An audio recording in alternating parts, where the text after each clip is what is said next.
آپ سب پر سلامتی ہو۔ حضرت ڈاکٹر علامہ محمد اقبال کا لکھا ہوا ہے کہ آزاد کی ایک آن ہے محکوم کا ایک سال، کس درجے گراں سیر ہے محکوم کے اوقات۔ آزاد کا اندیشہ حقیقت سے منور، محکوم کا اندیشہ گرفتار خرافات۔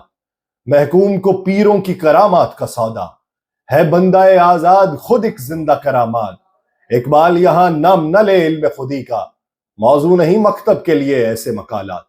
ناظرین، میں ہوں یاسر رشید اور آپ میرا ویلاگ دیکھ رہے ہیں۔ ناظرین، یہ علامہ محمد اقبال کے اشعار جسٹس شاہد جمیل خان جو لاہور ہائی کورٹ کے جسٹس ہیں، انہوں نے اپنے استعفے کے نیچے درج کیے۔ وجہ یہ بیان کی کہ ذاتی مصروفیات کے باعث میں اب اس کو چھوڑ کے کسی اور مشن کے اوپر کام کرنا چاہتا ہوں، تو اس لیے میرا استعفیٰ قبول کیا جائے۔ اور نیچے یہ اشعار لکھے ہوئے تھے: وقت کا قاضی اگر اس طرح کے اشعار لکھ کے رخصت چاہے تو بے شمار سوالات جنم لیتے ہیں نظام انصاف کے اوپر بھی۔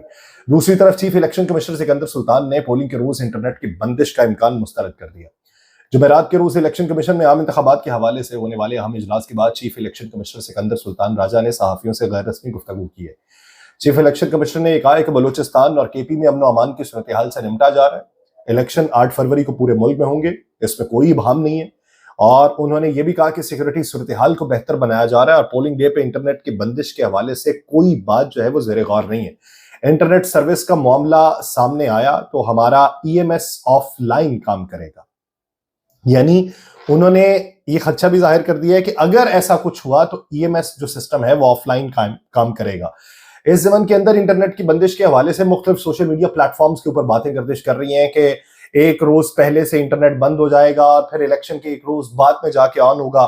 تو اس ضمن میں خبریں تو گردش کر رہی تھیں، لیکن حقائق کے اوپر مبنی کس حد تک وہ خبریں تھیں کچھ کہا نہیں جا سکتا تھا۔ یہ خبروں سے زیادہ پروپیگنڈا اور ایک نیریٹو بنانا تو ہو سکتا ہے، لیکن حقائق اس میں دکھائی نہیں دے رہے تھے، جس کو آج کلیئر کیا ہے چیف الیکشن کمشنر نے۔ ہاں، جب مرتضیٰ سولنگی صاحب ایک پریس کانفرنس کر رہے تھے تو ساتھ ان کے پی ٹی اے کے نمائندگان بیٹھے ہوئے تھے، تو اس وقت بات ہوئی تھی تو انہوں نے کہا تھا کہ 2-3 مہینے میں ہمارا سسٹم اپ گریڈ ہو جائے گا، تو 2-3 مہینے تک یہ آپ کو چیزیں دیکھنے کو ملتی رہیں گی۔ آج سے مہینہ پہلے کی بات ہے، تو اس لیے اسی کی بنا کے اوپر یہ خدشات کا اظہار کیا جا رہا تھا۔ دوسری طرف پاکستان تحریک انصاف کے 5 فروری بروز پیر کو الیکشن ہونا تھا، انٹرا پارٹی الیکشن، لیکن انہوں نے اپنے الیکشن کو ملتوی کر دیا ہے۔ بیرسٹر گوہر اس کی تصدیق کر چکے ہیں اور بیرسٹر گوہر نے یہ کہا ہے کہ انٹرا پارٹی انتخابات بانی پی ٹی آئی کی ہدایت کے اوپر ملتوی کیے گئے ہیں۔ انٹرا پارٹی الیکشن سے امیدواروں اور ووٹرز کی وجہ سے عام انتخابات سے ان کی جو نظر ہے وہ ہٹ جائے گی،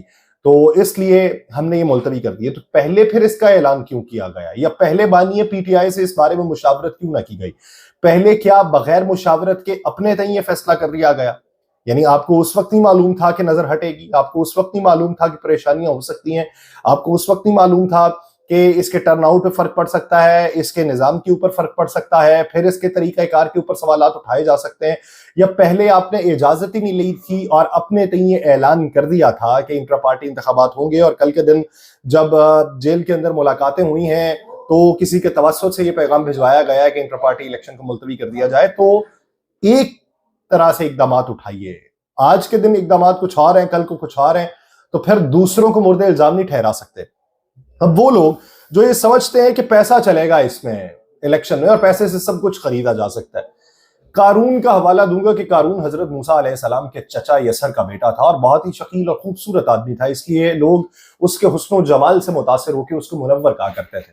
اس کے ساتھ ساتھ اس کو یہ بھی کمال تھا کہ وہ بنی اسرائیل میں تورات کا بہت بڑا عالم اور بہت ہی ملنسار اور بااخلاق انسان تھا، اور لوگ اس کا بہت ہی ادب و احترام کرتے تھے۔ لیکن بے شمار دولت اس کے ہاتھ میں آتے ہی اس کے حالات میں ایک دم تغیر پیدا ہوا، اور سامری کی طرح منافق ہو کے وہ حضرت موسیٰ کا بہت بڑا دشمن بن گیا اور اعلیٰ درجے کا متکبر اور مغرور ہو گیا۔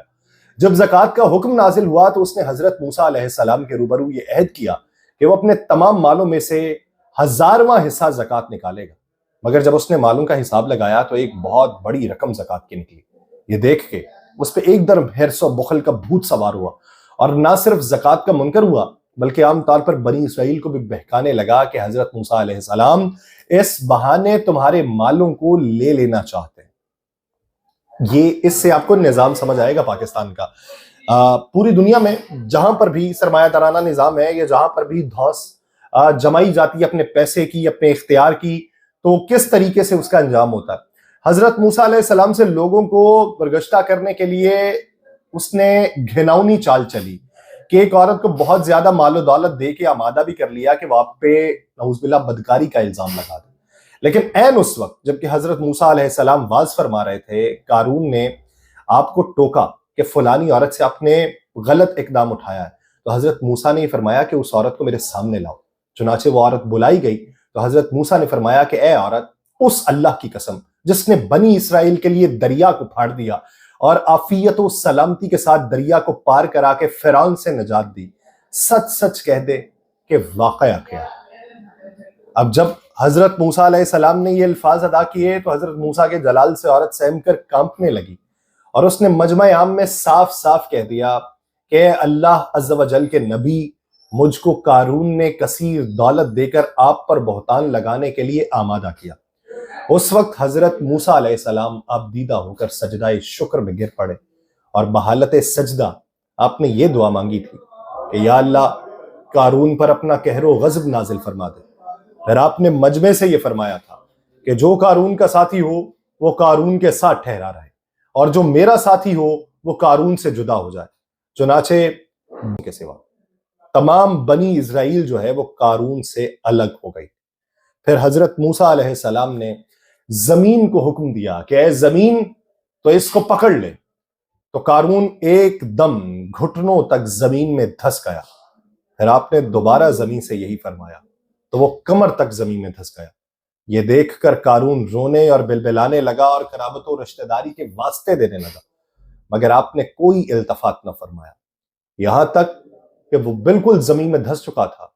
دو منحوس آدمی جو قارون کے ساتھی ہوئے تھے وہ لوگوں سے یہ کہنے لگے کہ حضرت موسیٰ علیہ السلام نے قارون کو اس لیے دھسا دیا ہے تاکہ قارون کے مکان اور اس کے خزانوں پہ خود قبضہ کر لیں۔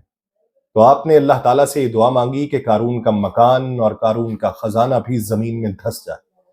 چنانچہ قارون کا مکان جو سونے کا تھا اور اس کا سارا خزانہ جس کا اندازہ ہی نہیں لگایا جا سکتا تھا کہ کتنا خزانہ ہے، سبھی زمین کے اندر دھس چکا تھا۔ اور یوں قارون جو ہے وہ تاریخ کی کتابوں میں کن لفظوں کے ساتھ درج ہے سبھی جانتے ہیں۔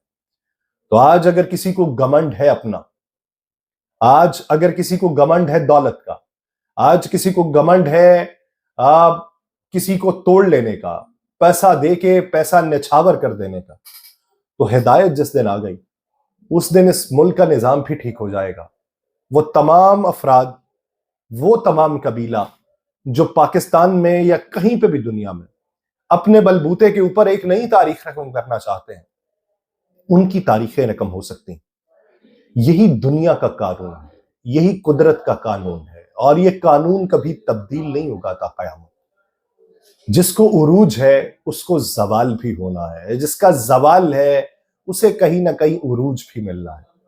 خطائیں جو ہیں کبھی نہ کبھی سامنے ضرور آتی ہیں۔ تو دیکھیے کہ کہاں کہاں پر کس نے خطا کی اور اس کا کیا خمیازہ بھگت رہا ہے، اور کیا خطا کر رہا ہے، کیا خمیازہ بھگت سکتا۔ مجھے دیجیے اجازت، اللہ نے